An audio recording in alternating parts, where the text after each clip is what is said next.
Now, Lieutenant Lily-Mae Fisher, who lives here in Somerset, is the UK's only serving female Royal Navy Commando. She is just one of 7 women to complete the All-Arms Commando Course since it opened to women 25 years ago. And Lily says it is one of the hardest but most rewarding things that she's ever done. But could Lily-Mae or any other woman go one step further and pass one of the toughest military basic training courses in the world and thus become the country's first female Royal Marine? Well, the figures around today show that despite more than 900 women applying, none have yet completed the training. Well, let's speak to Lily-Mae. Good afternoon. Good afternoon. Thanks for having me. No, thank you for coming on. It is such a treat to chat to you. Let's start at the very beginning. What made you want to get into the military? So when I was at school, I did the Commando Cadet Force, which was my first kind of exposure to the military. And then when I was at uni, I joined the University Air Squadron, which I fell in love with flying there. And I thought, this sounds like a great job. And then after uni, I applied to both the Air Force and the Navy, and ended up going with the Navy in the end and following the route of being a pilot in the Fleet Air Arm, which I'm currently training to do. Well, what an exciting job it sounds like. Has it lived up to it? Very much so, and more, so much more. There's so many opportunities in the military. It's incredible, and it's great that you can kind of try anything, and there's no real consequence to that. So like the All-Arms Commando Course, which we'll go into shortly, I'm sure. There's just so many opportunities that you can take, you can try. If you happen to fail, then you kind of go back into the line of work you were in before. And the people, as with anything in life, are the things that make the experience, and the people in the military are just incredible. You know, we're all very like-minded people, all working towards a common goal, and that's a huge part that I love so much about the military, are the people that you're surrounded by. You mentioned there the All-Arms Commando Course, so let's talk about that. As I said in the introduction, you're one of just 7 women to complete it. It's not an easy course. No, it's not an easy course. The most testing experience of my life, pushed me beyond boundaries that I thought existed, I didn't know existed, and made me realise that I'm a lot more capable than I thought. So, do you want me to give a quick explanation of what the course involves? What made you think, actually, I'm going to give it a go? Well, ever since joining, it was on my radar, and I kind of saw people with green berets walking around. I thought, wow, so much respect, the utmost respect, and I still absolutely do. And I was just in awe anytime I saw someone with a green beret. And I got put off the idea multiple times. We do a short exercise on our basic training, about 3 days in the field in Dartmoor, and I hated it. And I was like, oh my gosh, I'm not going to go and get my green beret. That sounds way too much. And then as time went on, and I was inspired by people I surrounded myself with, and I thought, you know what's the worst that can happen? It takes courage to go and give it a go, and if I don't pass, then okay, I carry on being a pilot and doing what I'm doing, and if I do pass, then fantastic. You know, it should hopefully open doors, which it has done, and get streamed where I wanted to go, the aircraft that I wanted to be streamed. So I was just going to say, it is amazing, though, that you know, you've got the dream job and you're then thinking, well, let's see what this can do. Mm-hmm. And then the work that you put in, and, you know, nothing in terms of work is easy, whatever job that you're doing. But we had a look through your Instagram reel today, and there are so many pictures where I've been looking and thinking, if that was my arm, I would never be there again. Yeah, so no, I tore my bicep about halfway through the course, so that's what that photo is from.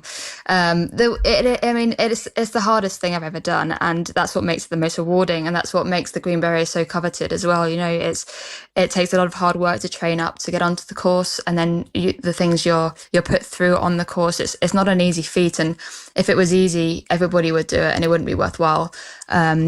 So, I mean, great things in life don't come easy. So, and this is the best thing I have ever done. Well, let's talk about what potentially could be the next phase. Would you Yes. want to become the country's first female Royal Marine? Oh, well, I think no. I think unfortunately that boat sailed. Um, it's not sailed. I think I'm a pilot in the Fleet Air Run, which I'm hugely proud of, and I love my job, and that's the way I want to continue. And then I can work with three Commando Brigade and the Royal Marines and support them from the sky, hopefully rather than on the ground. So I think there will be a girl in the future, but I don't think that position is for me anymore, unfortunately. And we've been talking in our news today about the figures today. More than 900 women have applied. None have yet completed the training. I suspect there's quite a high proportion of men who've applied and don't complete the training as well. Yes, so I think the stats I heard today were between 2019 and 2024, so 5 years, 40,000 men applied, 4,500 started training, and then of which just over half passed. So of the 40,000 men that apply, 2,500 pass, which is a very small percentage. And then if you think there's 900 females that apply, 7 have started, none have yet passed.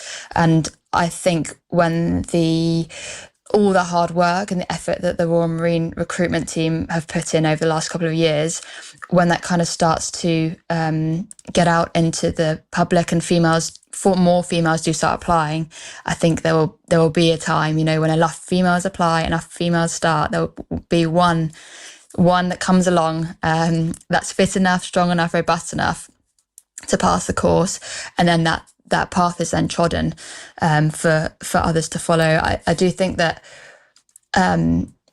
it's quite a generalist statement, but females need to see females to succeed in order to believe that they can as well. There's a stat I read recently, is 66% of females will only go into a career where they've met somebody or they're one person removed. So 2/3 of the population, therefore, would assume that they couldn't be a commando. So when I think a female sees another female go through, that's a whole lot of people going, oh, right, she can do it. Maybe I can give it a go. And I think the floodgates won't open because it's still extremely hard, extremely arduous. But I think more will apply and more will follow. And I think example of that as well is from P Company. Rosie Wild a couple of years ago, she passed the kind of arduous P Company, and since her, a small handful of girls have followed. And I think the Royal Marines will be the same when you get one through. And that's a brilliant assessment of stuff. But at the heart of it is there's you, the UK's only serving female Royal Navy commander. That's amazing. Do you feel the pressure, though, that you are opening doors for other people? I do. I very much, wearing my green beret is a massive privilege and a huge honour, and it's something I'm immensely proud of. But I do feel, especially at work, a responsibility to uphold the standards that I passed when I passed the course. And I think through my social media and whatnot, I am trying to spread this positive message of, I'm not special, I'm not gifted. I just worked really hard towards something, and so can you. Be it become a commando or do something in your life that challenges you. So I'm hoping that I can inspire just one or two people out there to apply or push themselves to do something. And, I hope that I can have an impact in the first female who joins. But ultimately it will be her who passes and who's strong enough to do it. But wouldn't that be lovely when you have that conversation with someone who says, it was you, I heard about you, read about you, saw you on the telly, whatever it is, and that's what made me come here today. Absolutely. If that happens, that would be really, really great for me. And I get a little bit now, I go around to schools a little bit and do talks to cadets and whatnot, and I get messages from their parents saying, oh, your daughter's come home today and told me that she wants to apply to the Navy, or she wants to be a pilot, or she wants to go and climb a mountain, or whatever it is. And that for me, it's so rewarding and so worthwhile for me to make the effort into doing everything I'm trying to do at the minute. It's really kind of heartwarming for me to know that perhaps the future Royal Marine Commando female could be inspired by what I've done, and hopefully I can do that. Oh, and you are such a great ambassador already. You're doing brilliantly. Listen, thank you so much for coming on today. There are a couple of other things that I need to talk to you about. On my list here, it says, has been on Take Me Out and Ninja Warrior. Now, they are very different kinds of programmes. One, you're doing battle with Paddy McGuinness. The other, you're doing battle with Chris Kamara. So, I mean, how did both of them come about and how did both of them end for you?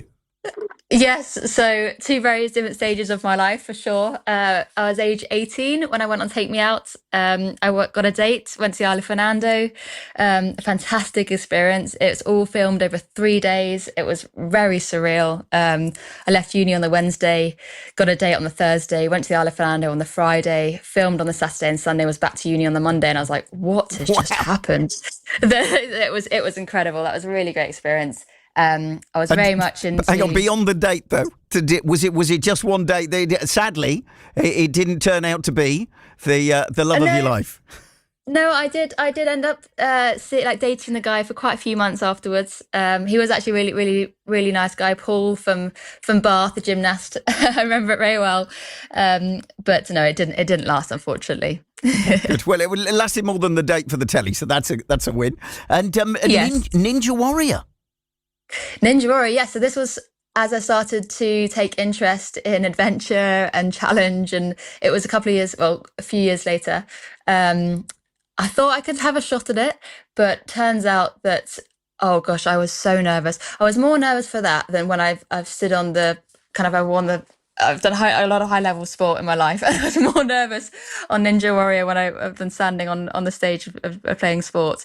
But I think it was the third obstacle, I grabbed the bar, and then it was the obstacle where you slide down, like a little slide holding onto a bar above your head, and then you let go of the bar and grab onto a ring, if that makes sense. Yep. Anyway, my hands were so sweaty and I was shaking so much, and I grabbed this bar and I thought, I'm not going to be able to hang on to this. So I slid down the slide, and at the bottom, I just flung off the bottom into the water. But it was a fantastic experience. I met so many cool people, had such a great day. The atmosphere from the crowd, the atmosphere from everybody behind the scenes was great. And I would love to do more things like that. But currently with my career as it is, it's not quite feasible until perhaps a bit further in the future. I'm still going to send your name to the Gladiators, if that's all right. You don't mind, but, yes, please. That would be great. I love that. Done. And I'm on 15%. When it comes to looking back on what you've achieved so far, and there is so much more for you to do, obviously, what's been the highlight of your career? When thinking of the young you and thinking, that's the job I want to do, what is the moment when you have been in a plane, on a mountain, whatever it is, where you've looked and gone, oh my God, I'm here, and this is more incredible than I thought it would ever be? Well, the final day of the All Arms Commando Course, you run 30 miles across Dartmoor after 16 weeks of a lot of physical training, very little sleep. The moment I ran through the gates and was handed my green beret has been the best moment of my life, and that part of my career. But also, I love flying. I love flying. I love being in a helicopter, and we go solo in a small helicopter during our basic training, and I was solo flying around thinking, wow, this is quite an incredible opportunity. I'm being paid, this is my job to fly a helicopter in the future. I hope to go on to fly for the Commando Helicopter Force, and there's just I can't wait for everything to come. It's super, super exciting. But in terms of young me, I think looking back, going, you wear a green beret, I didn't think that was ever possible. So to prove to myself and how much more capable I am than I thought is really something that's quite special to me. Oh, look, thank you so much for coming on today. It's been such a treat to meet you, and continue to do what you do and inspire, and thank you for your time. Thank you. Thank you so much for having me on. It's been a pleasure.